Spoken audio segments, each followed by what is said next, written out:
welcome to Follow the Brand TV. I am your host, Grant McGaugh, CEO of STAR BDM, a 5-star personal brand and business development company. B for brand, D for development, and M for masters. Today, I'm going to take you on a journey through another deep dive into the world of personal branding and business development using compelling personal stories, business conversations, and tips to improve your brand. By watching the Follow the Brand TV series, you will learn how to differentiate yourself from the competition and build trust with prospective clients. As the saying goes, you never get a second chance to make a first impression. So make it one that will set you apart, build confidence, and reflect who you are. Building your 5-star personal brand is a great way to improve your skills and knowledge. If you have any questions for me or any of my guests, please email me at grant.mcgaugh@5starbdm.com. Now, let's jump into our next episode on Follow the Brand TV.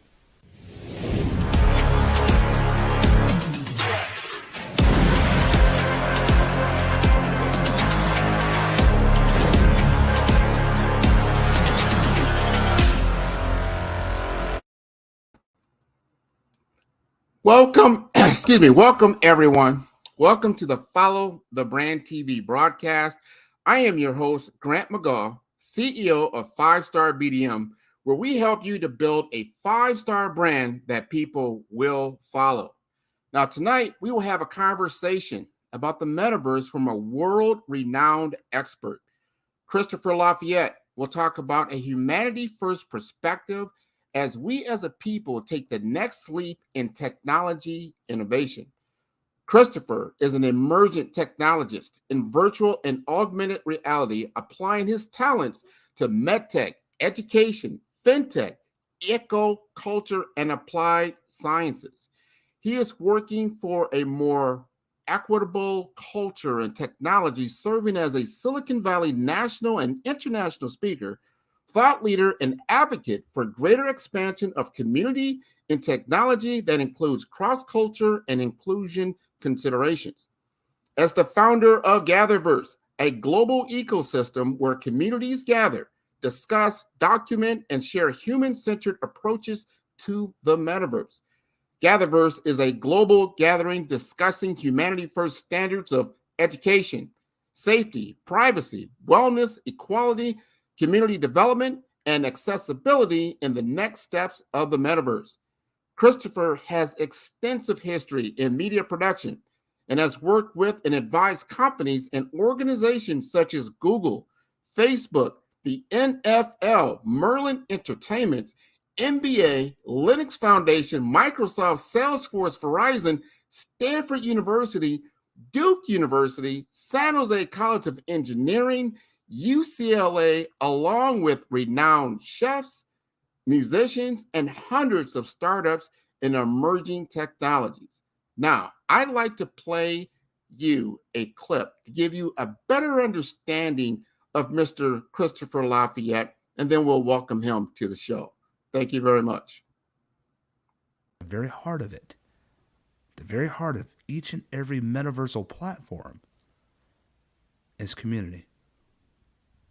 New immersive spaces, unlike the world has ever seen, will be created, and humans will spend the majority of their time from living rooms, sofas, kitchens, and bedrooms inside these immersive installations. The universal active construct.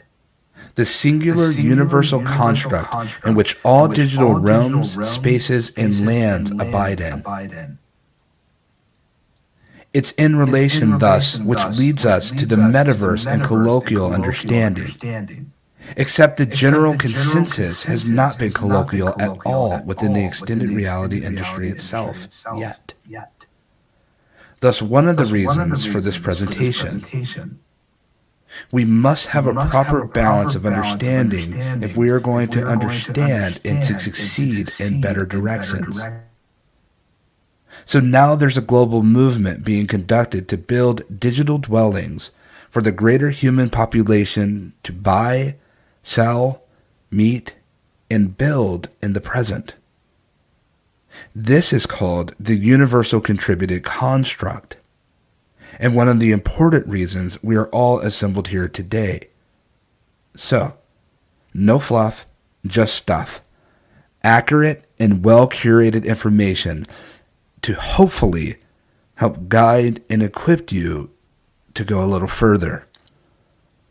We only have a little time together today. Thank you for joining me. I'm happy to spend this time with you.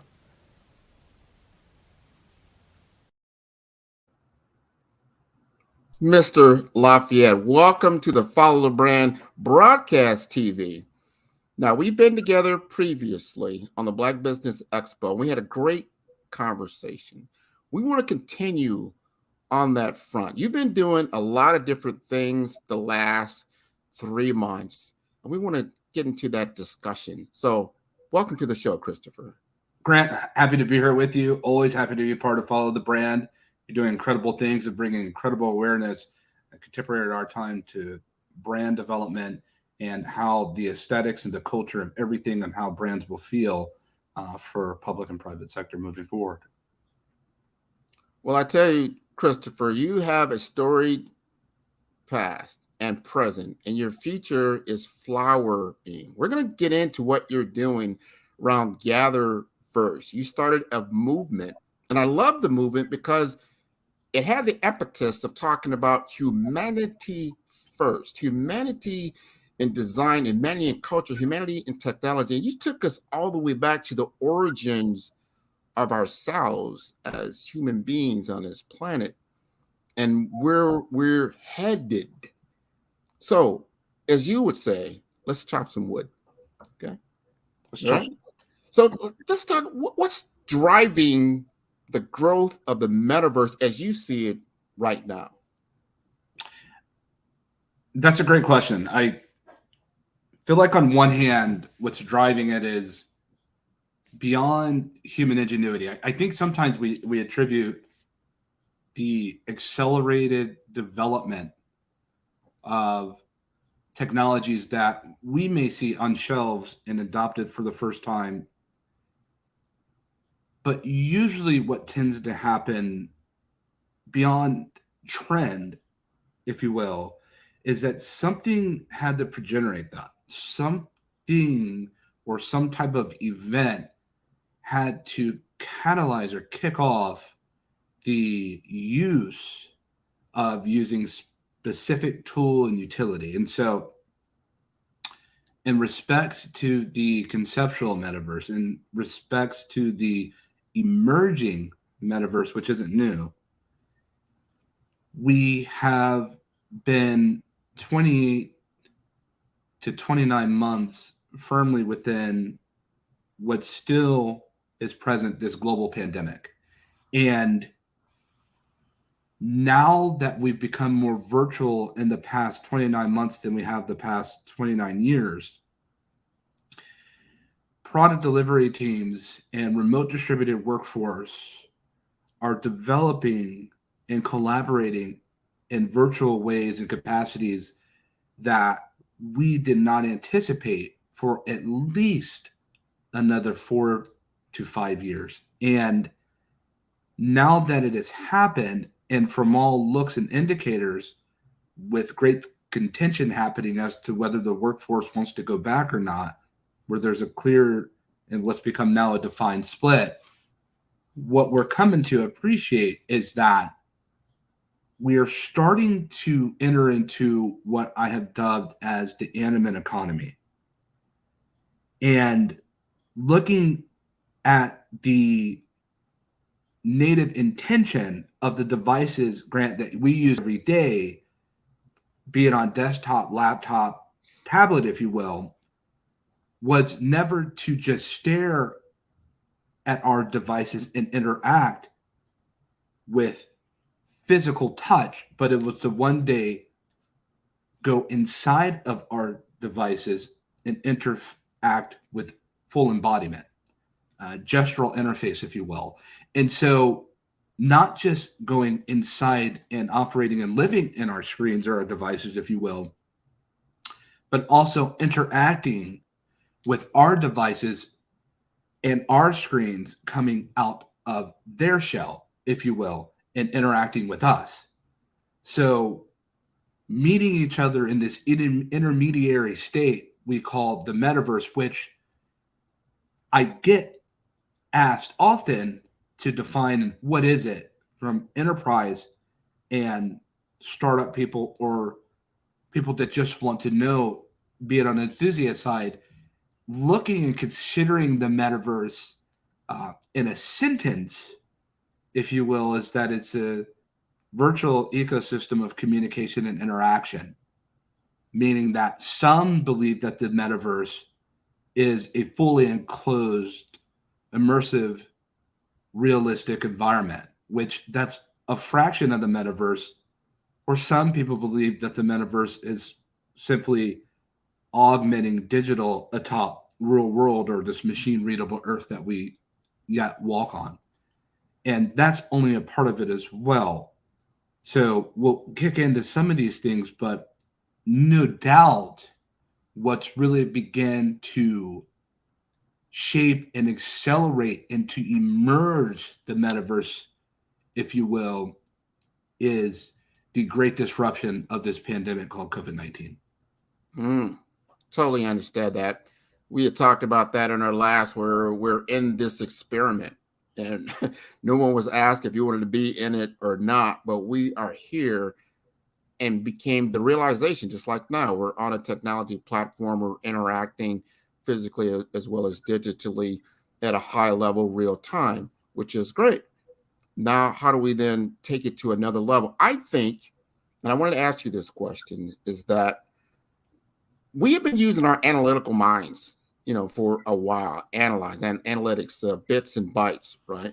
And we've not engaged fully in what I call the creative side. That's the artistic side of our brains that everybody has, but we don't celebrate that part. We always hear about the struggling artist. However, the art is the nature of the technology. I feel, and I want to ask you this, do you see humanity entering into a new renaissance of creativity and inclusion of all cultures through this platform? Sure, absolutely. Intelligentsia needs its maps and mazes of creativity. The way that we navigate in this world naturally through the vermiculate patterns of culture itself, the way that we build and construct, not necessarily based on necessity, but desire. When I think about a renaissance of change, if you will, under the auspice of technology, we have to consider that the most advanced vertical technology, if you will, use case easily and arguably within the past 30 to 40 years is communication itself. And us having the capacity to communicate in virtual form, if you will, be it in stream, media, and becoming more enhanced in these conversations with greater FPS capability, greater development of definition of camera usage, hardware, if you will, software. The renaissance, which is in a way really almost pretty, if you would consider, is that where we get our cultural influence and inspiration was from books and magazines and whatever we saw on TV and media psychology. But now that communication has accelerated 1,000-fold, we're able to have an interconnected highway of cultural connectivity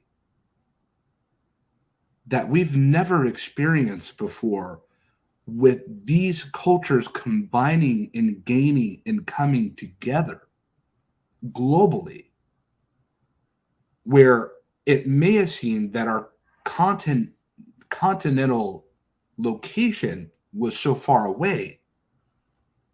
But we're having conversations today that it would have taken just 15, 20 years ago. It would have cost a lot of money for travel, and it would have cost a lot of time. We're having these type of interactions and conversations with different cultures, transmetropolitan from city to city, if you will, globally, in such an accelerated fashion that what we take from these conversations, we take and we build based on these narratives, if you will. And whole entire cohorts are making decisions based on these discussions and this intercultural development. That's when we start talking about cross-cultural communication and intercultural understanding. Multicultural awareness is because we're no longer working in our own cities, if you will. So when we start talking about the metaverse, if you will, it's not just a hyper-realistic construct. The metaverse, more importantly, is about the people or the culture that actually, from a monocultural development, are building within this environment ecologically. And what amalgam comes with that? Just on cultural spectrum alone, not to mention all the other different emerging technologies that abide within the eco-habitat of artificial intelligence and XR, which we call extended reality and virtual augmented reality, robotics with Android mech, autonomous systems, FinTech, Web3 engine, if you will, that's powering the blockchain, if you will, cryptos, DAOs, dApps, decentralization, conceptual narratives, and then taking all of that, because a lot of that is built based on these virtual worlds we see. A lot of that is based on of what we see on cultural belief. A lot of planets that you would not, you're seeing great acquisition happening with real estate when it comes to crypto assets. Well, a lot of these virtual worlds that happened some years ago and that were built, they're not new. A lot of them are emerging, some of them. But part of it was built on libertarian considerations of escaping from fiat currencies and interacting more with crypto and digital and personal assets, if you will. So the question you asked is pertinent. And this was what I've been saying for some time now, is that you can have art without technology, but you can't have technology without art. Here we are, and we're on the precipice of a new leap, of a new direction, I think, for our humanity. We're starting to realize a different vehicle for experience. Think about the car. It changed our way of life, changed it dramatically, right? And where we can go with this this new way of interacting worldwide, new borders, new governments, all this kind of thing, new currencies. Let's talk about scalability. Let's talk about, on one side of the spectrum, you've got the business world looking to get into the metaverse world. Your Microsofts, your Googles, and they're trying to build out and utilize a legacy system and then build out into virtual worlds. And on the other side, you've got social media building out, your Facebooks of the world. They're building out. There are two different cultures, one on social, the one really on business. You look at the two pioneers of those two things, they're both mega billionaires. Now, which one, they're kind of vying, like, which one's going to win? Is it social going to win? Or is it more the business construct win? How do you feel about the scaling of the metaverse as we move forward?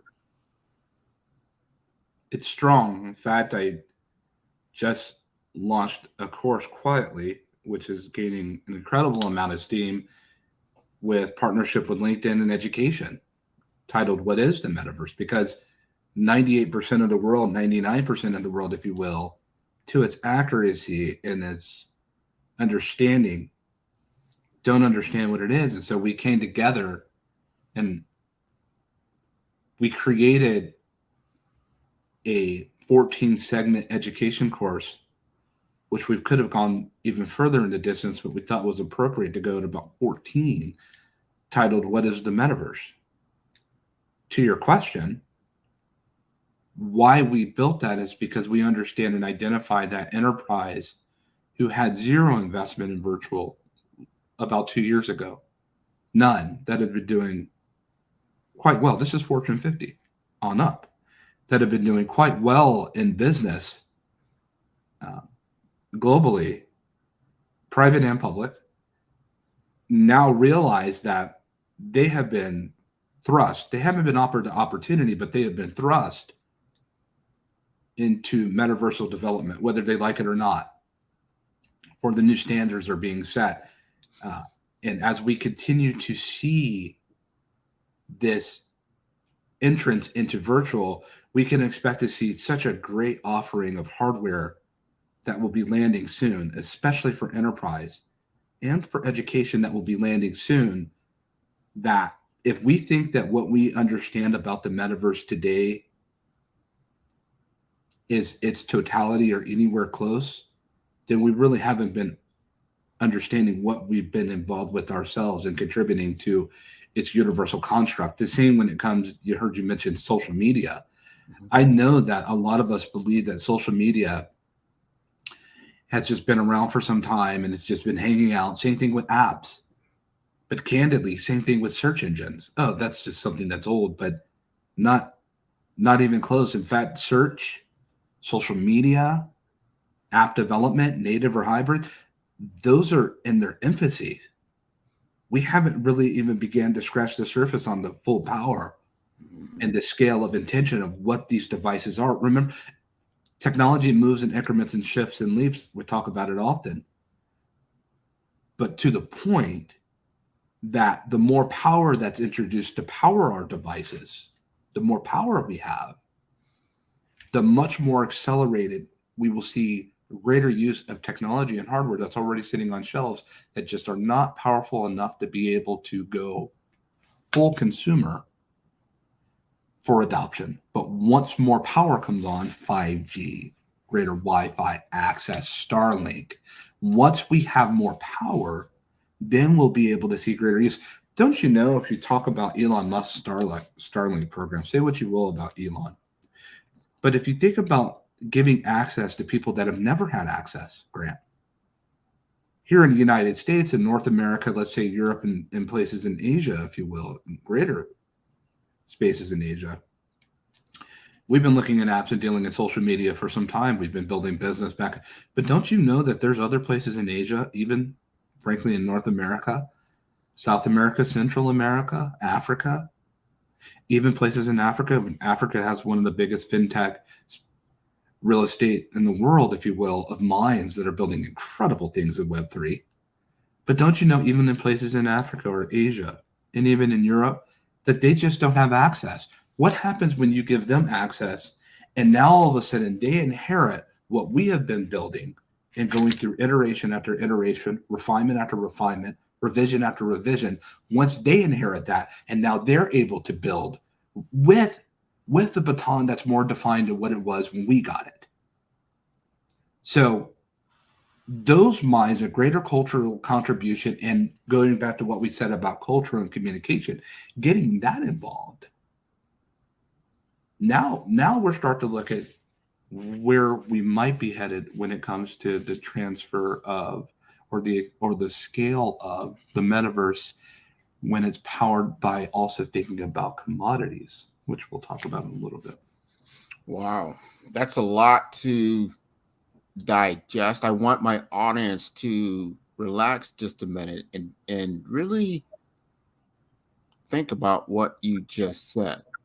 The scalability, the use. Just think about cell phones and then the adoption of cell phones. Cell phone technology was available like in the 80s, right? And then it got refined. I remember the big, bulky doctor phone. The thing was, as big as a house almost, on your ear. But the technology was there. Then it got refined down to a Nokia flip phone. And then they started to add more applications to it with a smartphone, now you had data. It's not really a phone really anymore. We should even be calling it a phone. It's not a phone. A phone is an app that it utilizes. It's a mini computer. That same mini computer that many of us have in our possession right this very second was probably even more powerful than what sent a man to the moon, in the 60s. That's incredible. I mean, it had to be an entire room of computers now in the palm of your hand. So when we talk about scalability and what the metaverse could look like, even though you're seeing these big, bulky, head, what do you call them? HDMs, there's HMDs, I think, head-mounted devices. Imagine that's not even there any longer. And you'll be able to access it in a whole different way. So before you comment on that, we're going to go to break, and then we're going to re-engineer this conversation and go a little deeper with Mr. Christopher Lafayette. Thank you. What if you could build your own city? A place where every child can find nurturing people to help them achieve their full potential. A place where every adult can access job training support. Where health education is abundant. Where social justice ruled the land. A place without limitations. Welcome.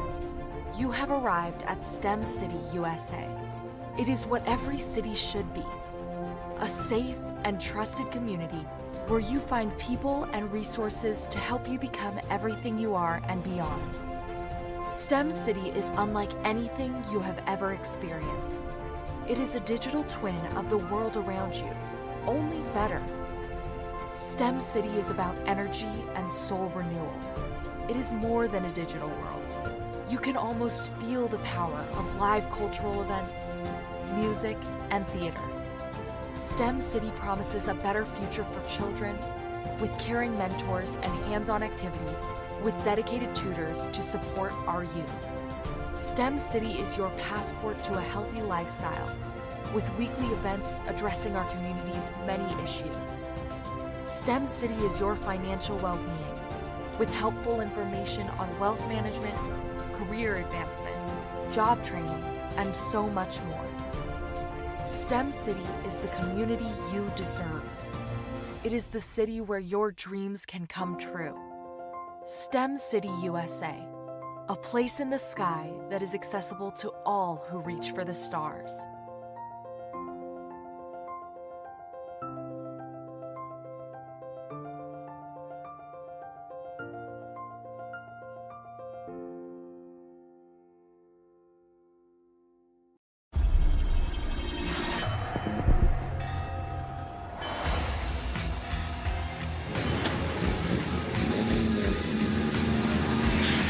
La connexion BU.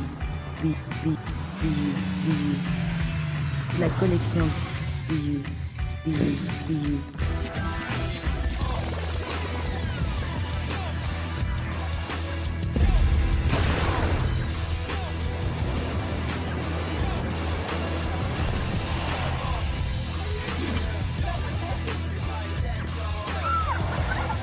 In a world obsessed with the cult of celebrity, I challenge you not to aspire to anyone else's greatness, but instead strive to reveal and ignite the greatness within you. Are you serious? I totally think that's it. Hey. No! Hey! To me, sexy is a man that knows who he is and what he wants.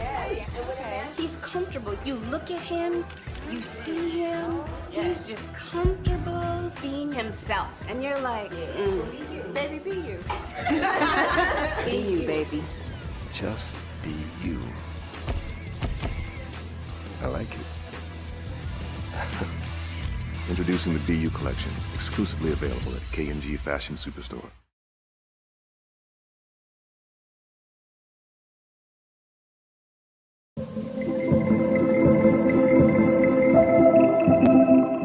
Design is human. It's about people. It's about life. We've designed everything around us since the beginning of time. The things that we see, the things that we hear, experience, and feel. And in this evolving digital frontier that we are calling the Metaverse, there are opportunities to do things that we never thought were even possible. But with innovation comes responsibility, and there will be many challenges that we must face and overcome together. I've often wondered, how do we create balance between humanity, technology, and the environment in a world that is already constructed? It's as though we are designing against the grain. This is something that many of us are trying to figure out at this technological tipping point. I personally have spent countless hours of my life, especially in the last few years, really thinking about this, thinking about how to create amazing, innovative, and artistic, immersive experiences using technology, but while still doing our part in this world to protect our people and to protect the environment. And what I've realized is that collective thinking around design is holding us back. It's become mechanical, a series of conflicting checklists and linear conventions, components of production cycles. We don't always think about design as coming from within, as inherent to our species, the human. So today I will discuss 5 immersive design considerations for the metaverse outside of these technical checklists and processes. These are considerations that are a little more qualitative, sometimes a little harder to wrap our minds around and transfer that knowledge into meaningful action. These are the things that impact our decision making and the world we live in, whether we realize it or not. And when we make this connection more mainstream, I truly believe that we can evolve the world by pioneering what artistic but responsible, immersive design looks and feels like, and what the metaverse should evolve to become and to include. My name is Natasha Rapsat, and I am an experienced designer, strategist, multi-dimensional being, an explorer traveling to see the bones of the world and to learn for the future of humanity. I have medium brown skin and dark hair that is pulled back. I'm wearing a black shirt, red lipstick. Before we get into the considerations, let's discuss immersive design for common understanding. Feel free to leave comments or questions. I will do my best to answer. Thank you for joining me today.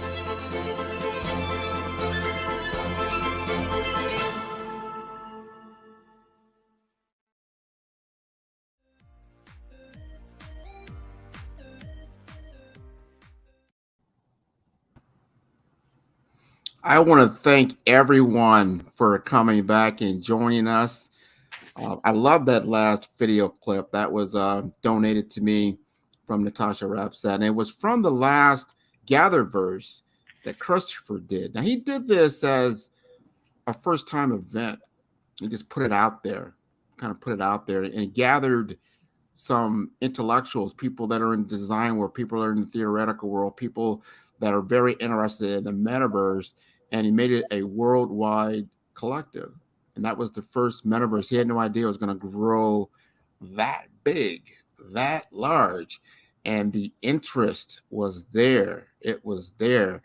And now you are about to do more with that.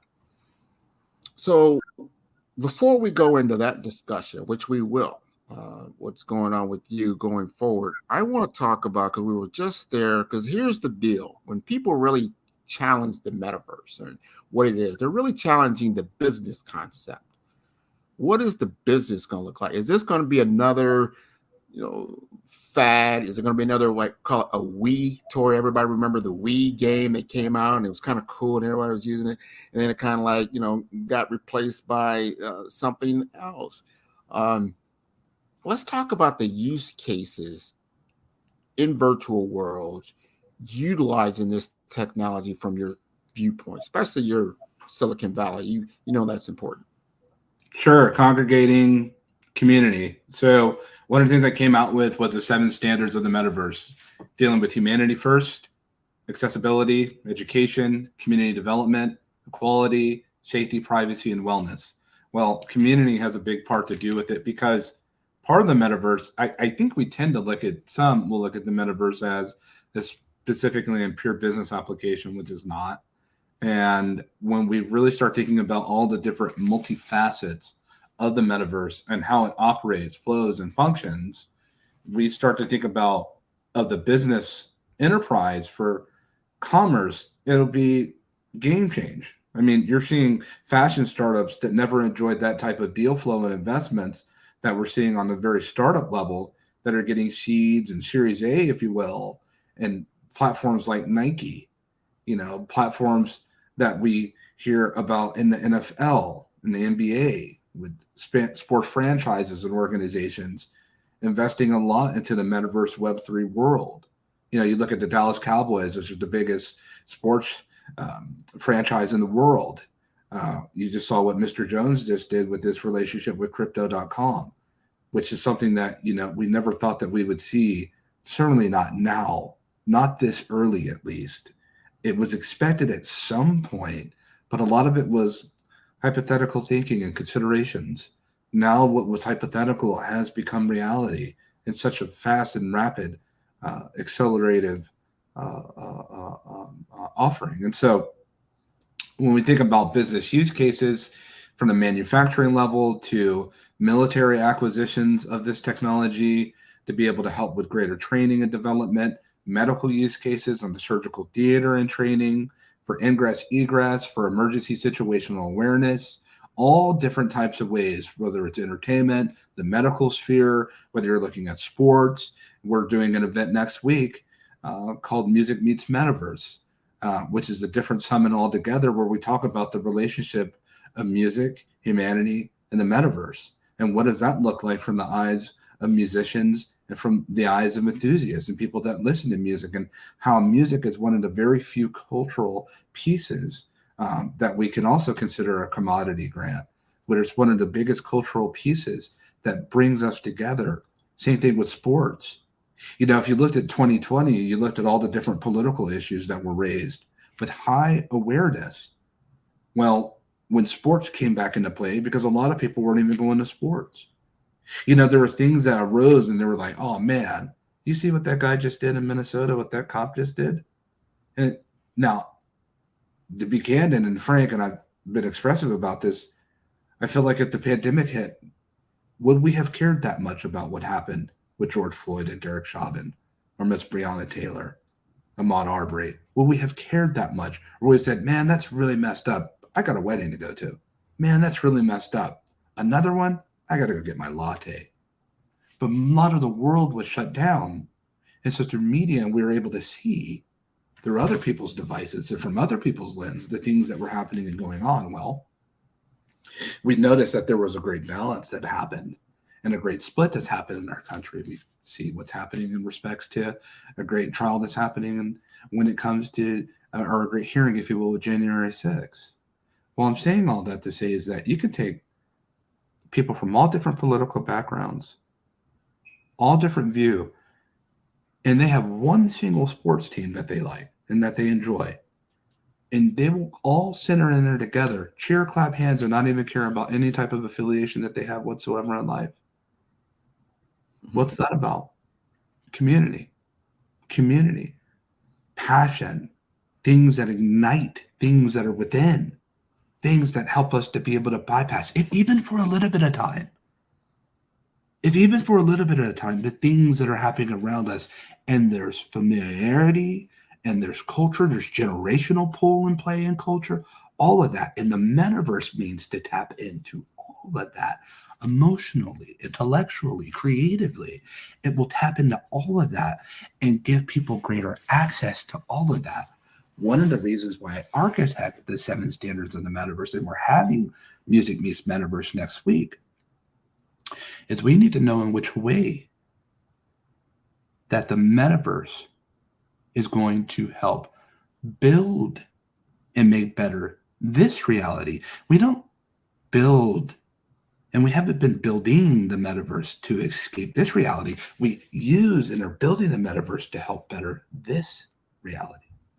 So a lot of tools out there and a lot of incredible inventions have been bastardized and used for great harm in this world.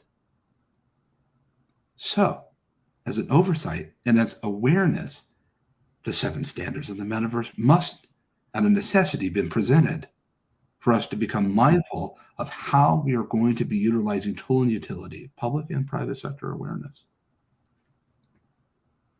I tell you, that is important because you start getting into ethics, moral behavior, what's considered cool and what's considered not cool. That's a violation. I mean, you're starting to see it now with some forms of censorship, like on social media. Say, oh no, that's you're misusing the platform for personal gain, for this or that, and then something needs to be done. So you get new laws, you get new things that come out.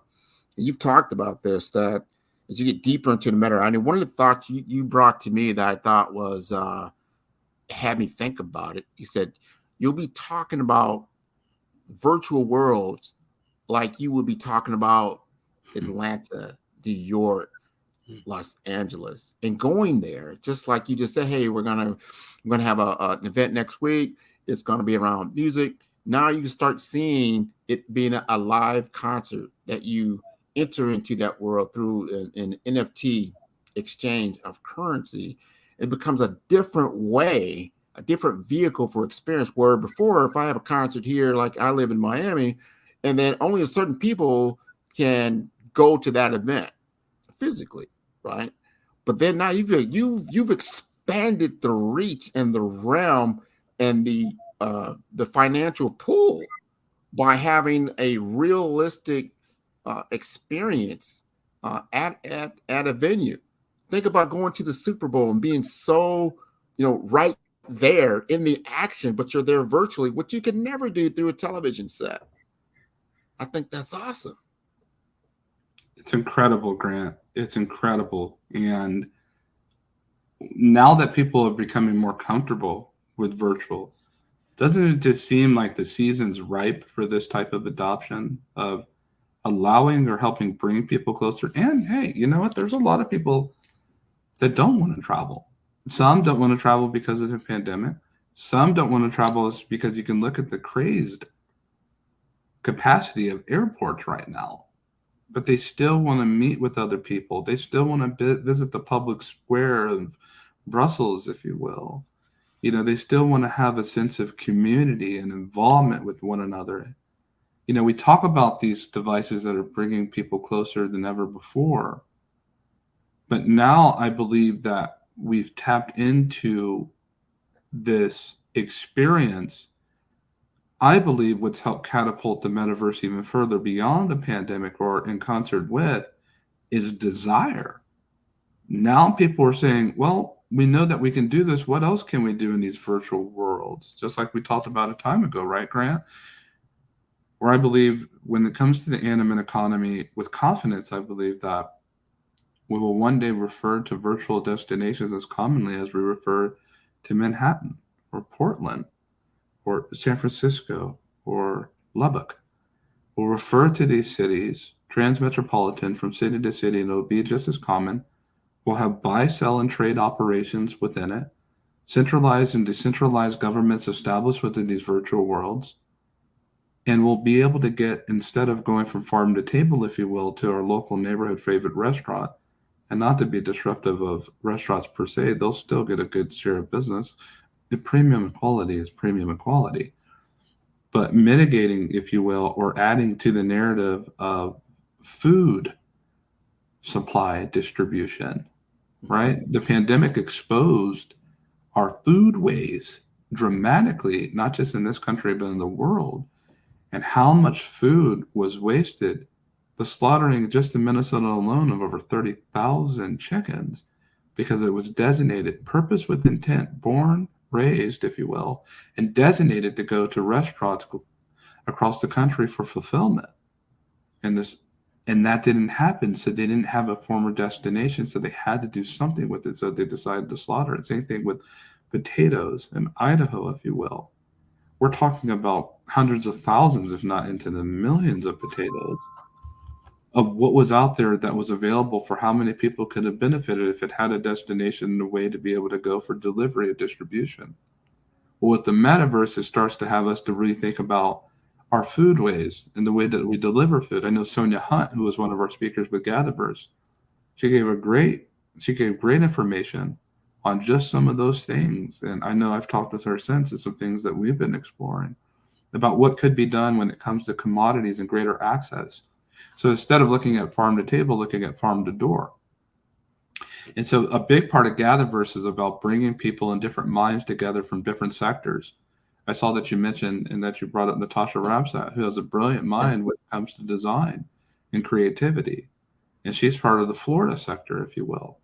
So a lot of people are coming from different places and different cities and states, if you will, let's say here in America.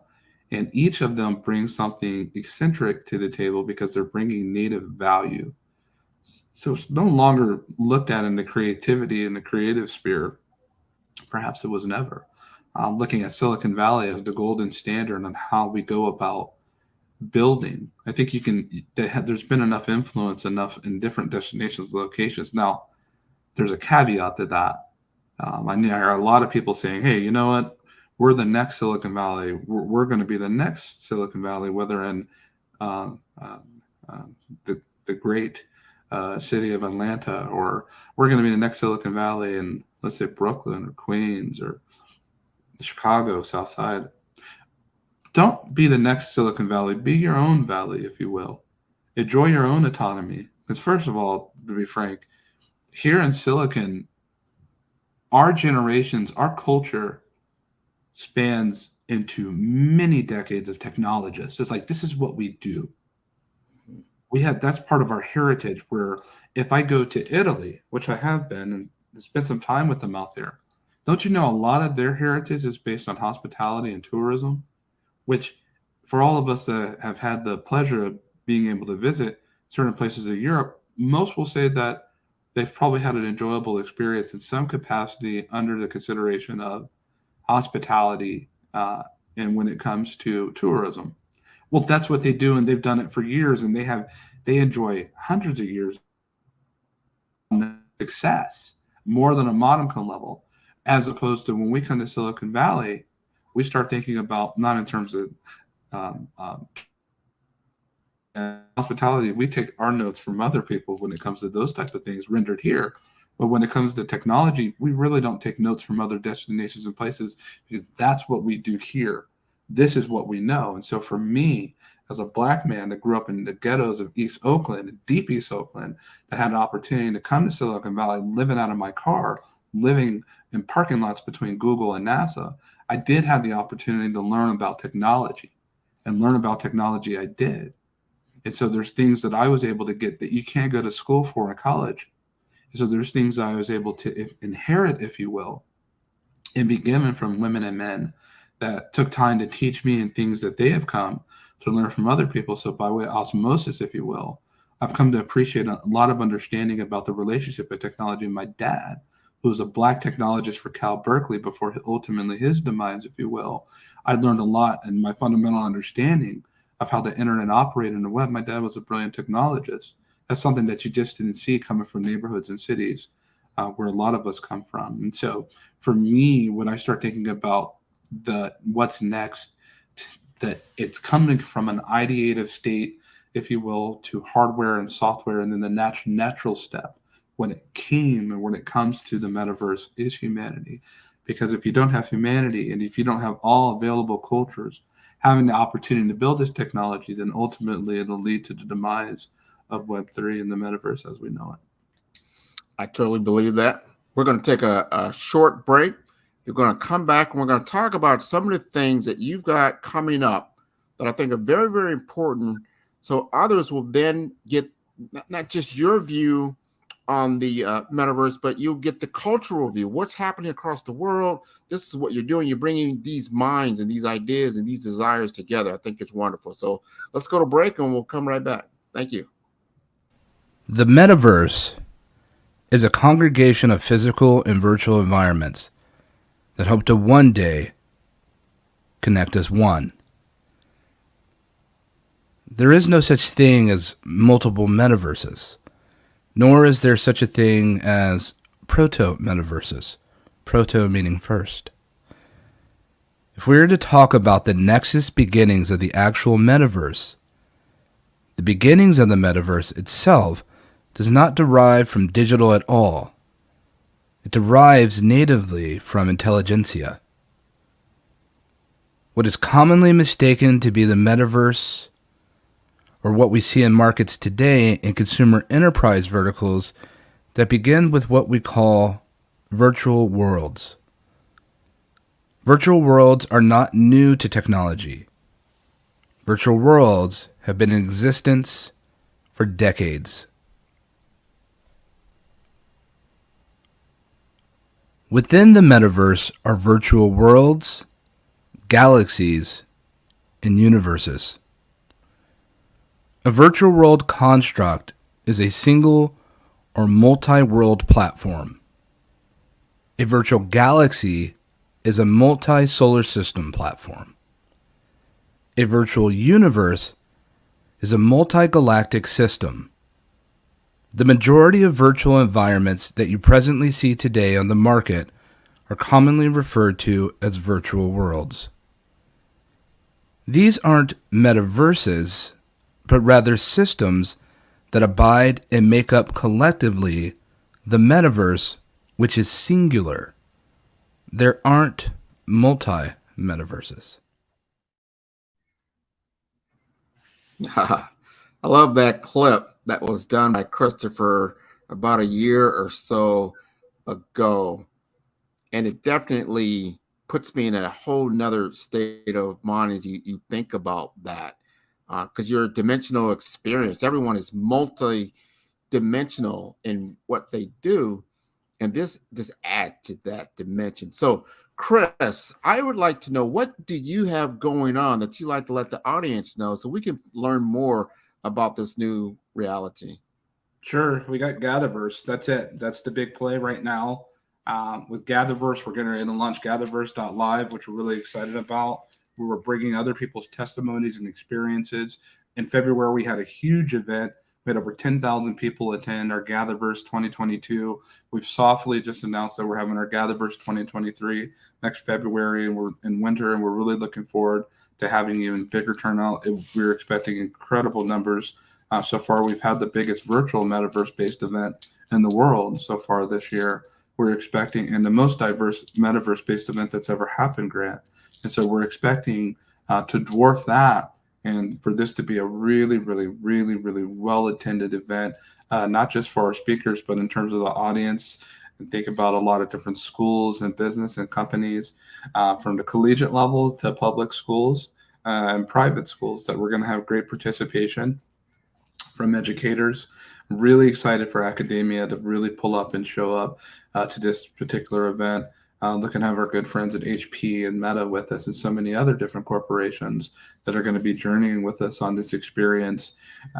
We have several different events that we have this year, still leading up to, whether it's our Music Meets the Metaverse. We have a huge Web3 sustainability event in September called 3We, which we're really excited about. And it looks at how we look at blockchain and crypto assets primarily in NFTs. And we start to look at how sustainable are they, and what can we do to leverage their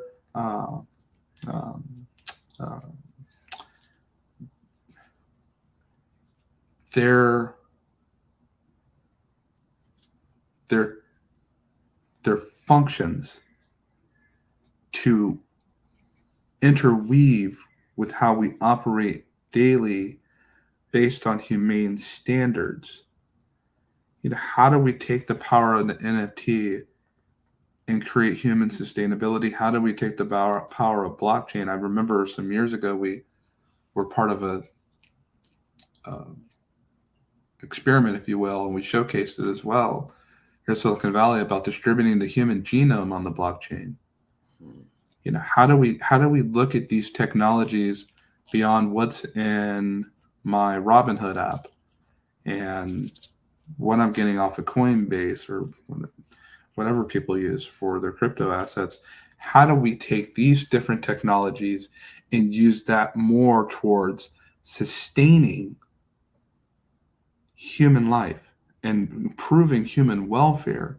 So we have an event on that. We have a Latin summit that we're having, Convergencia, in September, which we're really excited about, with our brown communities coming together globally, because they're building the metaverse as well, and we want to show solidarity and to be at one with them, if you will, in business and what we're doing.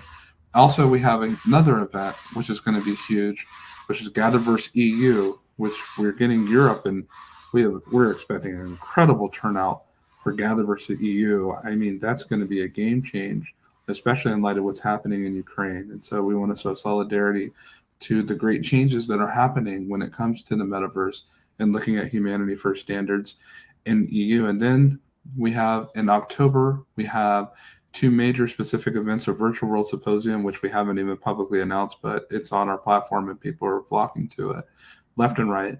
And then we have a legal summit, which caps off the rest of the year beyond our athletic summit that we moved to November because we wanted to do it and have more availability for college students to participate in, college participants. But when it has come to this legal summit, we have a fleet and a whole host of attorneys and litigators and practitioners on criminal and civil side that are going to be attending this event, and policy people from across the country and around the world that are going to be speaking and attending this event, which we're expecting to be a game change of a discussion to talk about how we start to legally view and look at all the different considerations of tech when it comes to privacy, when it comes to safety, when it comes to data, and there's others. So I encourage everyone to go take a look at what we're doing with Gatherverse. Come to our events. Our events are free, and we want to make sure that as accessible as we can this year coming up and even heading into next year, so that people can have greater access to be able to understand what it is that we're building and how they can be part of it. We're really excited about these opportunities, Grant. And so lastly, I'll say at this moment about that is that take a look at if anyone's interested in understanding the metaverse more on a more intimate level, then go take a look at what we've done when it comes to LinkedIn, titled What is the Metaverse? You can find that directly on my profile on LinkedIn, or you can go to my website at ChristopherLafayette.com that has been graciously scrolling here with the Follow the Brand show. No, thank you, Christopher. Now I got one question real quick, if you don't mind. Go ahead. Real quick. How did you become such a spokesperson for the metaverse? You look at your transformation, your change. You got into Silicon Valley. You started to get involved in tech. You started to get involved in media. How did you become this voice that you are now? You know, I wrote a book that I haven't gone public with it yet. I've talked about it to a few people in programs. It's called Surviving in Silicon Valley, and it's being edited right now. But I'll say this. First off, for me, I'm a very spiritual man. Grace and mercy is how I made it this far in anything that I do in life, especially when it comes to business. I never would have thought in a million years that I have spoken on some of the stages I've been afforded the opportunity to speak, whether that's in Stanford, in the halls of Stanford, or UCLA, or so many other different venues, if you will, and have more coming up that I haven't even announced, if you will. And so for me, going back to when I came to Silicon Valley, you know, I've been an entrepreneur for some time now. And at times I've struggled really hard. It's been difficult at different times because I just didn't know how to navigate the winds of war, if you will, when it comes to business. And I've learned a lot over the years now, and I've had great assistance and great support, if you will. And for me, I know that one of the gifts I've been given is to understand technology and how to express and communicate that.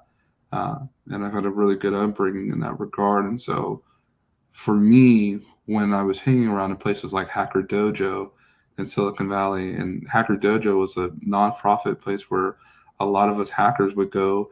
People go to a dojo to learn martial arts, but we would go to learn how to hack and to be hackers and to build. And so I found a space in there where I was accepted in that community.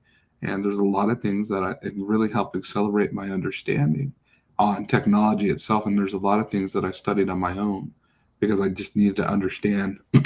And I think you realize that you get to a place in life where it might be too late for college, and the things that I really wanted to learn, I couldn't go to any college in the world, even if I had the opportunity to, because they just weren't present in books. And so I really was given that understanding based on with a great fundamental development of technology itself, and have been able to build upon that. And so for me, it's been about mentorship development, studying emerging technologies, best principles, and humanity standards on how to apply that forward, because none of this matters if we have no earth in which to be able to share and teach and educate and to benefit from these things. And so I think it's just critically important that as a Black man in technology, frankly, you don't see too many faces like mine at venues at all. I'm not necessarily your typical person that you see on an Apple stage, if you will, but the reality is that it doesn't matter the color of my skin when it comes to understanding what I understand. And I just will not be considered just taking just a backseat to anybody when it comes to talking about the metaverse and this technology. I've always felt like I'm just as good as the next technologist, and frankly, if not better. And so I'm not going to hide away from a gift that I've been given blessedly. So I just feel like I'm just so grateful for this opportunity and always happy to bring the smoke when it comes to this subject. Well, thank you, Christopher, for being on Follow the Brand. This has been wonderful. We're going to conclude tonight. I wanted to encourage my entire audience to see all the past episodes. And you can take a look at that on YouTube, if you like, on Follow the Brand TV series. This will be replayed on YouTube at Follow the Brand TV series. So take a look at that. We look to engage with Christopher in everything that he's doing with Gatherverse. I encourage everybody to do so. As he said earlier, it's free of charge. It only costs you your time. So I encourage you to do that. Get involved. If you have any questions for me or Christopher, just email me at grant.mcgaugh@fivestarbdm.com. Thank you very much and have a good evening. Thank you, Grant. You're welcome.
Follow the Brand TV broadcast host, Grant McGaugh, as he visits with top executives and entrepreneurs to find out their secrets of success with their personal brand. Follow the Brand TV broadcast host as he focuses on brand development to build better relationships, bring value to your business, relationships, and career. You will enjoy listening to each episode that is tailored to speak to you directly. If you're looking for this type of clarity in terms of building your brand, you have tuned into the right station. Each episode will help you to shape a conversation in the 5-Star BDM network of 20,000 professionals and become a springboard for your corporate engagement and business opportunities. Each guest will frame their story in the areas of personal branding, business development, career development, financial empowerment, and technology innovation. Grant McGaugh explains why he is the CEO and owner of his own professional career. Grant is an accomplished business leader and entrepreneur who wants to give back to individuals to grow their personal brand strategy. Tune in as he weaves his story about new possibilities, while to you exceed expectations. If you love storytelling, this show will make for fun. 5-Star BDM, Brand Development Masters, is a professional consulting and advisory group keenly focused on business development services for the small to mid-sized business and entrepreneurs. Although every business is unique, they often share business development challenges that can be addressed through smart branding. Services include process improvement and operations, digital strategy and transformation, business intelligence, digital marketing, and personal branding. Our business and personal branding company has helped a number of professionals and organizations to optimize and grow. This results in more business, more opportunities, better reach, positive outcomes. Visit www.5starbdm.com today to learn more.